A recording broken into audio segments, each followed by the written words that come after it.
അല്ല ഇതാരാ? സിനിമകളെ ഇത് അഞ്ജലി ഓർഫനേജിലായിരുന്നു. മോളുടെ അതേ പ്രായമാട്ടോ. ഇനി മുതൽ നമ്മുടെ വീട്ടിലൊരാളായിട്ട് എന്റെ മറ്റൊരു മോളായിട്ട് ഇനി അഞ്ചു ഇവിടെ ഉണ്ടാവും. ആരെങ്കിലും അമ്മ വിളിച്ചിട്ട് വന്നിട്ടുണ്ടെങ്കിൽ തിരിച്ചങ്ങോട്ട് കൊണ്ടാക്കിയേക്ക്. മോളെ ഇതാ ഇത് ചിന്നുവിന്റെയാ.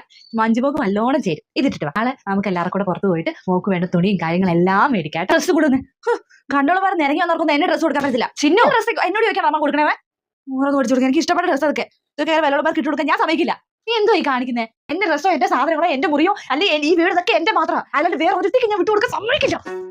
മോക്ക് വന്നപ്പോ തൊട്ട് ചിന്നുവിന്റെ പെരുമാറ്റം വിഷമം ഉണ്ടാക്കണ്ടാവൂല്ലേ? അവൾ എന്തോ അവൾക്ക് എന്തൊക്കെയോ തെറ്റിദ്ധാരണകളാ. അമ്മ ഒന്ന് അവളോട് സംസാരിക്കട്ടെ കേട്ടോ. അമ്മ ഇനി ഒന്നും പറഞ്ഞോട് ഞാൻ ആയിരിക്കും വരണ്ട. എനിക്ക് അമ്മയോട്ട് സംസാരിക്കാനും ഇല്ല. ഓർഫനേജ് എന്ന് പറഞ്ഞൊരു പേര് മാത്രമേ നീ കേട്ടിട്ടുള്ളൂ. പക്ഷെ അവിടെ ഒത്തിരി മക്കളുണ്ടെന്നേ. അമ്മ പോയപ്പോഴും അവിടുത്തെ അവസ്ഥ അമ്മയ്ക്ക് മനസ്സിലായത്. സ്വന്തമായിട്ട് അച്ഛനും അമ്മ ഇല്ലാത്തവർക്ക് അതിന്റെ ബുദ്ധിമുട്ട് മനസ്സിലാവുള്ളൂ മോളെ.